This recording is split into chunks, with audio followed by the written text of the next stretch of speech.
Welcome to Sports Jam. I'm Jay Wilcox. And I'm John Jacobson. This week on the show, action from a big boys golf tournament in Brooklyn Park. And we'll meet a couple of the guys who've helped Park Center's baseball team get off to a great start. We'll hear from the head coach of the newly merged Armstrong-Cooper boys hockey team, plus our plays of the week. Leading off the show today, a showcase meet for some of the state's premier track and field athletes. In June, Hamline University in St. Paul is the site for the state meet. The Hamline Elite meet brings top-level competitors regardless of class together in one regular season meet. The boys' 400-meter dash up first here. Wayzata's Michael Smith turns it on down the home stretch and sets a new meet record. His time 48:18. In the girls' 400, Wayzata sophomore Ruby Stauber runs well, taking third place for the Trojans. On to some field events here in the boys' shot put. Totino Grace's Kai Barber with a good showing as he takes third place for the Eagles. And in the boys' 4x400 relay, Smith is impressive again, running a very strong anchor leg and leading the Trojans to victory, as it also wins the boys' 4x100, and Anna French wins the girls' 1600. In prep baseball, Maple Grove's field was a little too wet for play last Friday afternoon, so that day the team switched the site to Hopkins. Maple Grove actually the home team for this game, and they get on the board first in the second inning. Kyle Anderson at the plate. He grounds out to first base. Royals get the out at first, but Matt Vogel scores from third, and it's 1-0 Crimson. Third inning, and Hopkins strings together some hits. Jimmy Copples lines a single to right field. John Cook scores, and it's a 1-1 game. Two batters later, Josh Gallup is at the plate, and he singles off the glove of shortstop Isaac Collins. Copples scores, 4 hits in the inning for the Royals, and they lead 2-1. Hopkins pitcher Robbie Palkert is solid on the mound. He allows just 1 run, and he strikes out 8 in the game, including Nate Erickson in the 4th. Top of the 7th inning, and the Royals add to their lead. Sam Niedorf with a single over first and into right field. Logan Ottman and Gallup score, and it's 5-1 Hopkins. Palkert throws a complete game for the second time this year, getting a second to first double play to end the game. Hopkins wins its 3rd straight game, beating Maple Grove 5-1. The Crimson did beat Osseo on Saturday.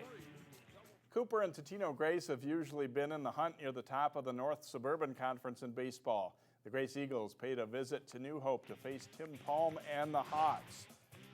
And some nice glove work here as Eagles third baseman Seth Sewald cuts off the bouncer and fires to first to get the out, and it helps Grace maintain a big lead. Daniel Roney helps them seal this one up as he'll bounce a hit up the middle here for Totino Grace. Josh Hartwig and Nathan Roney score on the play in the top of the 7th as the Eagles go on to rout the Hawks 12-2. Totino Grace's lone conference loss came at the hands of Benilde St. Margaret's. The Red Knights enter the week in first place in the North Suburban. Will we ever see this again? A sunny day as Irondale hosted Benilde. Michael McGill grounds a single to left for Benilde in the top of the 1st. Sam Lynch comes around to score from second on the play. The Red Knights are on the board, just 4 hitters into the game. Irondale comes right back though. Ben Danielson will deliver a hot smash down the third baseline to score Tyler Bookie, and the Knights tie it up 1-1 after 1 inning. In the 3rd, Benilde's Michael Kaminsky bloops a hit just onto the grass between first and second. Keaton Studsrud scores the 2nd run of the inning for the Red Knights. An inning later, they get 2 more. Studsrud's hit to right brings Colin Polaric home as Benilde improves to 7-0 at the time with a 5-2 win. Park Center's baseball team is playing very well this spring. The Pirates hosting defending state 3A champion Mounds View. Top of the 2nd, Mounds View's Tucker Grant with a fly ball down the right field line. Charlie Callahan hustles home with an RBI triple for Grant and a 3-0 Mustangs lead. But in the 4th, with 2 outs, the bottom of the order rallies the Pirates. Andy Brown's base hit scores Danny Martinez and Carson Saline. Then Danny Savage singles through the hole, scoring Corbin Kraus, and giving the Pirates a 4-3 lead. Top of the 5th, 1 on. Mounds View's Sam Henches gets a hold of this pitch. A towering fly ball to center field. Tyler Stroh runs it down at the fence, and the inning is over. Bottom of the 5th, Austin Ledin with a base hit for PC scores Stroh, and it's 5-3 Pirates. And the Park Center defense shuts down Mounds View in the 6th and 7th innings. The Pirates beat the defending state champions 5-3. We'll have more on the Pirates later in our Sports Jam Spotlight. In boys tennis, defending state class AA champion Wayzata took on another Lake Conference power. Edina paying a visit to Wayzata for this one. At number 1 singles, Max Olson serves for Edina. Nick Beatty's strong forehand return nets him the point. Beatty wins at 6-4, 6-2 for the Trojans. The first doubles, and Wayzata's Jake Strom and Steele Kowalczyk take the point against Michael Thompson and Michael O'Neill. At number 2 singles, Wayzata's Hank Lee in the near court against Mirza Humervik. Lee gets Humervik moving side to side and uses the drop shot. And the lob here is long, and Lee takes the point. To number 2 doubles play, a nice return helps Wayzata's Jack Garvey and Joe Haugen to win the point from Noah Anderson and Addie Mattal. Wayzata wins the match 6-1. They'll play at Edina's Invitational Tournament. The Robbinsdale Hopkins Mountain West Tonka Robins PI adapted softball team is aiming for another state title this spring. The Robins played host to Osseo. The bottom of the first, the Robins' Casey Balint with a hit down the line, Jimmy Flores and Tyler Sarf score, and it turns into a triple. Balint scores on the base hit by Josh Idol for a 4-0 Robins lead. The bottom of the third, Joe Dubasar sends a hit to the right side, and Balint scores another run here for the Robins. And Andy Dubasar takes a high pitch for a hit in the 4th inning to score Corey Tesh. The Robins lead 10-1 after 4, and they win it 11-1 in 6 innings. And John, another good thing, they don't have to worry about rainouts in that sport. A nice week of weather no matter what this week. Stay with us. Next up on Sports Jam, action from the big Tri-State Invitational Golf Tournament at Edinburgh, plus softball and lacrosse highlights.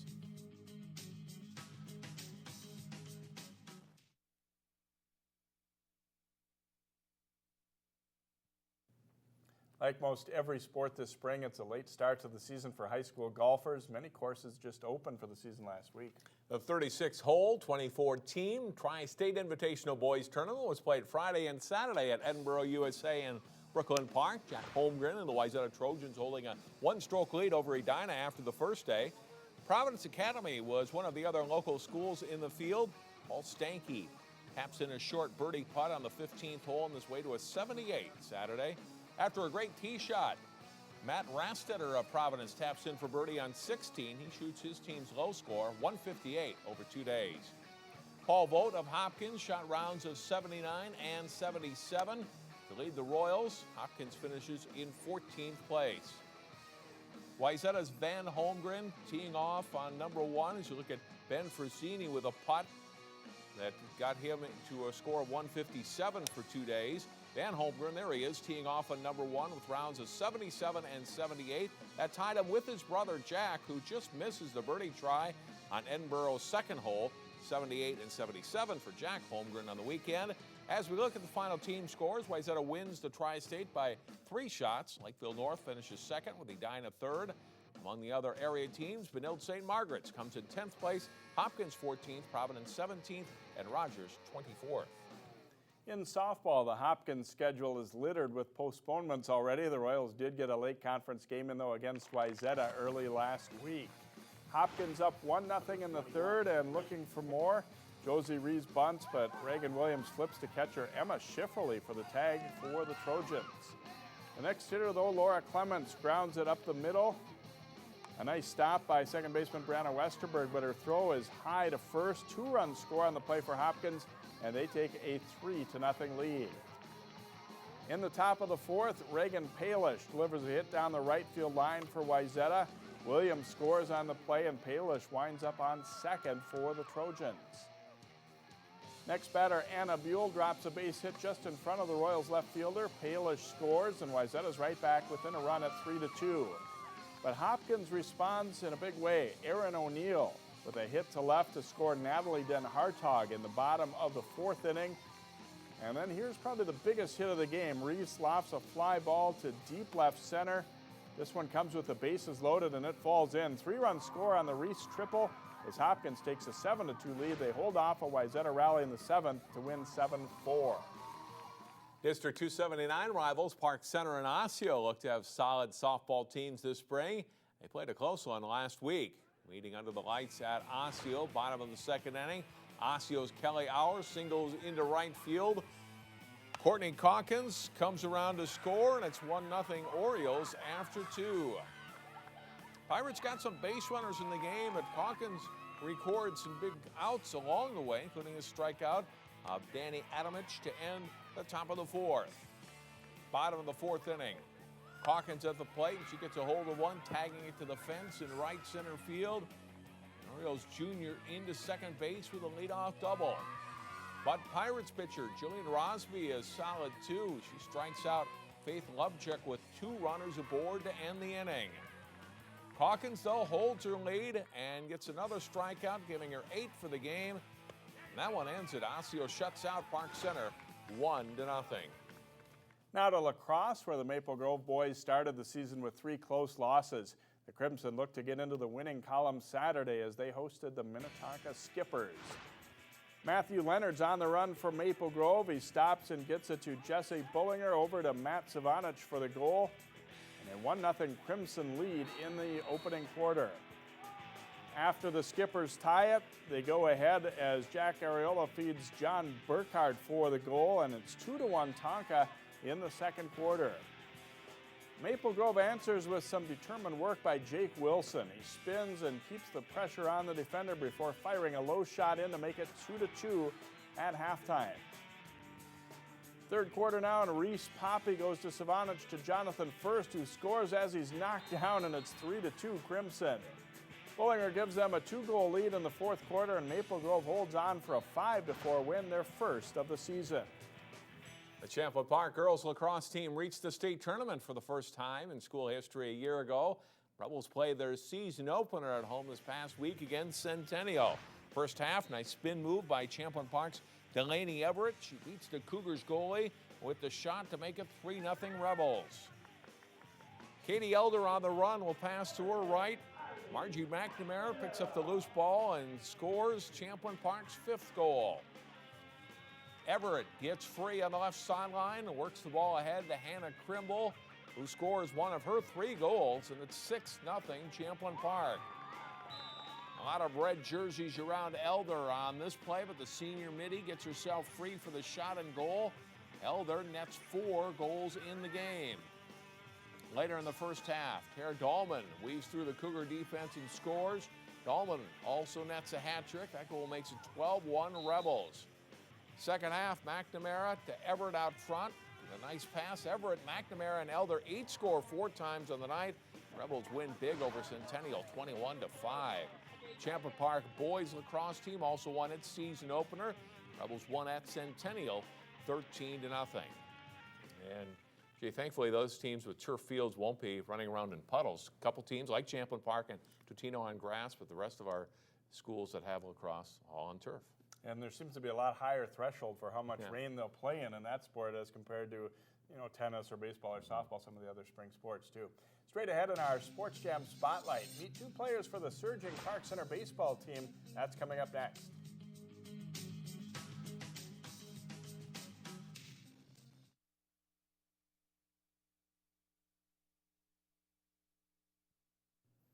The Park Center baseball program produced major leaguers Tim Laudner and Pat Neshek. But a few years back, things weren't looking that bright for the Pirates program. In this week's Sports Jam Spotlight, we meet a couple of the guys that have helped turn things around for the Pirates. It's been a quick turnaround. These guys are loving it. A couple of years back, Park Center was at the bottom of the Northwest Suburban Conference, and many of this year's seniors were thrown into the fire early.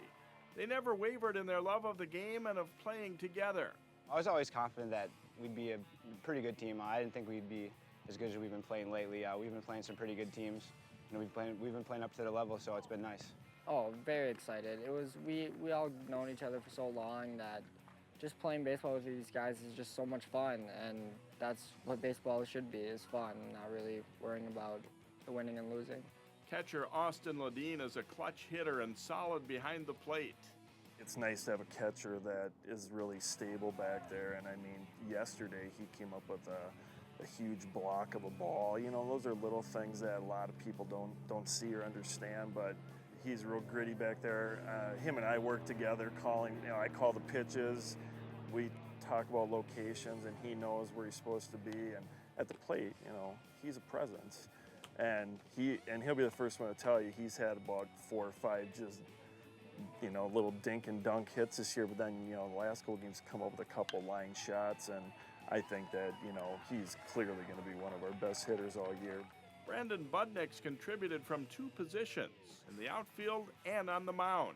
Well, he's a rock for us. I mean, he's our center fielder, and he's one of our top pitchers. You know, his velocity is not going to blow anybody away, but that's what we knew coming in was our kids are going to throw strikes. I mean, they played 2 and 3 years at this level, so we expect that they're going to go out there. They're not going to be in awe of the situation. You know, they're going to go out and they want the ball. Every one of our pitchers wants to know when are they going to throw next. And Brandon's one of the leaders of that. He wants the ball against the best teams. While Ledin and Budnick are very good players, it could just as easily be 2 others we're talking about. What's made this a dangerous team is that anybody in the Pirates lineup can beat you. We have a solid lineup. I mean, everybody in our team, 1 through 9, even some of our bench players, they'd be playing in many other schools. So, I mean, we got a lot of depth, and that keeps everybody on their toes, and just for a challenge for everyone. It's nice knowing that anyone on our team can come up with a big day and help out the team. We don't have to rely on 2, 3 kids. We can put anyone up to bat, and they'll do just fine. The Pirates don't have a dominating pitcher like Logan Shore was for Coon Rapids last year, but this is a very good staff. I expected it from the 3 starters that we have, yes, because we've all been working on it. We've all been playing. We were freshmen on JV, and playing the older kids was a great competition to help us get better throughout our high school careers. We probably have 4 possible aces on our team. They can all throw the ball hard, they throw strikes, and it definitely helps us out on defense. Most of this Park Center team has played together since youth baseball. It's been fun beating good teams like defending state champ Mounds View so far this season. Beating their 3 biggest rivals in Osseo, Champlain Park, and Maple Grove isn't bad either. I'd say most of our team, we played with kids on Osseo and Champlain our whole life, some Maple Grove too. Yeah, it's nice knowing that we're just as good as they are.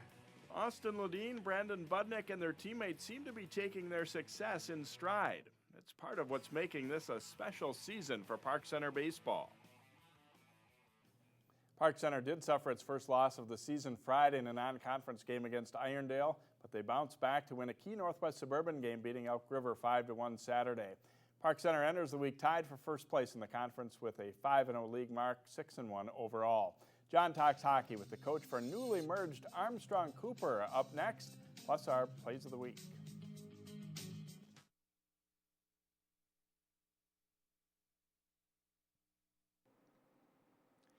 Welcome back to Sports Jam. Last week, the Robbinsdale School Board voted to merge the Armstrong and Cooper boys hockey program starting next winter. And Danny Charleston, who's been the head coach at Armstrong High School the past 2 seasons, now the head coach of Armstrong-Cooper, joins us now. And Danny, talk about this process. It came together fairly quickly with the season just ending less than 2 months ago. How did we get to this point? You know, it has been a process, and it's been a long time coming. A lot of emotions, a lot of concerns. But you know, right after the season did end, they wanted to make a decision quickly, so we all knew kind of what direction we were going into, not having to come down to the wire with the next year coming up. So this does it does give us quite a bit of time to kind of get things mended and molded into the group that we want to be, so that we're ready to come out for next year's season. I know you talked about the emotions, and there's a lot of passion when you talk about high school sports. And the original proposal was it was going to be Armstrong hockey and with a Cooper patch in the logo, and that didn't seem to fly with some of the school board members at the work session I was at in early April. But now it's resolved, and now you're Armstrong-Cooper and you move forward. How do you kind of mend fences, so to speak, and bring these 2 programs together? Yeah, it's going to be a difficult task, but you know, I don't think it's going to be a task that isn't obtainable. you know, a lot of our players have played together through our youth program, Armstrong-Cooper Youth Association, and you know, they all know each other. And you know, it was a great rivalry between Armstrong-Cooper, but that has ended, and it's time to kind of to bring us all together and create new rivalries with different schools. You know, I think the hiring of Coach Bill Rooney as an assistant coach is going to help kind of smooth that transition a bit. It's going to provide some sort of comfort with his players and with my players. I mean, he's coached some of the Bantam teams, so he knows the kids. You know, it's going to be a really good thing, and we're excited to get started and to start winning and kind of proving that this whole thing was worth it. And we are excited for next year for sure. What is the next step for you going forward? You know, just communicating with both sides, you know, and I even hate to say both sides, but, you know, it's so young that we aren't one as of right this second. I mean, we haven't even had a meeting yet all together, but the first step is saying this is who we are, maybe showing them the logo or showing them this is who you are now. What you were in the past is the past. And we understand that there's a lot of emotions with parents and players, and you know, I'm a hockey coach. My staff loves hockey, and the players who want to play hockey will play hockey, regardless of the uniform, regardless of the colors. The hockey players will play, and our staff will do a tremendous job leading the young men and teaching them not just hockey, but maybe some life lessons beyond the ice surface. Coach, thanks for your time. I appreciate it. Thank you. Danny Charleston, head coach of the Armstrong-Cooper boys hockey program, will take the ice for the first time next winter. We'll take a break and come back and wrap up Sports Jam after this timeout.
Play. You watch Channel 12 at home. Why not on the go? Channel 12 is online at 12.tv. Watch on your phone, on your tablet. Channel 12 is your local source wherever you go. Just log on to 12.tv. Check out our videos, subscribe to our YouTube channel, follow us on Twitter, like us on Facebook, and even watch live events via live stream. So don't wait. Stay up to date with Channel 12 and 12.tv. Your local source. Follow 12 Sports replays and live events on Twitter, Facebook, and live stream. Watch your favorite high school athletes performing live on your computer or mobile device. Link to us on 12.tv. Our game of the week, weather permitting, of course, and that's a big if. This week is Champlin Park at Armstrong in the Northwest Suburban baseball game. Watch it live on the web Wednesday at 12sports.tv. /live, or catch the replays on Channel 12 Thursday at 7 and 10 p.m. or Saturday at 1 o'clock. That will do it for this week's show. And we're hoping everything doesn't get rained out this week. Get out on the fields and enjoy your spring sports. See you next time on Sports Jam.